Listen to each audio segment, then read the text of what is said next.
Je pense que j'étais la meilleure personne en fait pour effectivement démanteler cette secte, de par mes compétences professionnelles, mais également parce que je suis née dans cette secte. C'est une secte pédocriminelle, franc-maçonnerie et psychanalyse. Mon père était un haut dignitaire franc-maçon.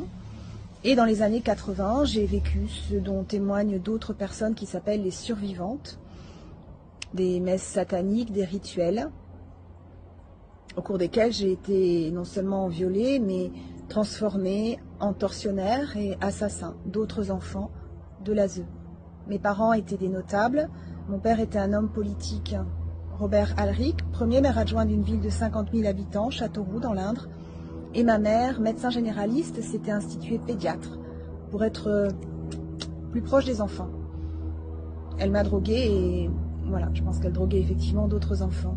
C'est également décrit par les survivantes.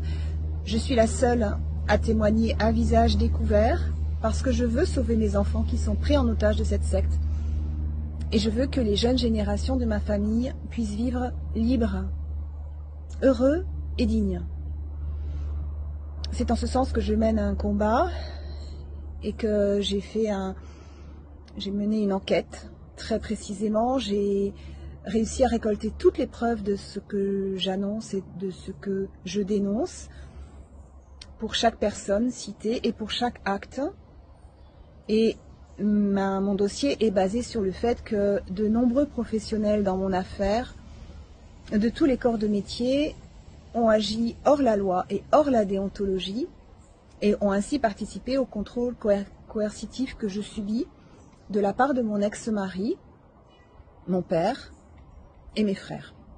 Également mon ex-beau-père qui était, ou qui est encore d'ailleurs du haut de son grand âge, psychiatre, psychanalyste, expert auprès des tribunaux de Toulouse, Montauban.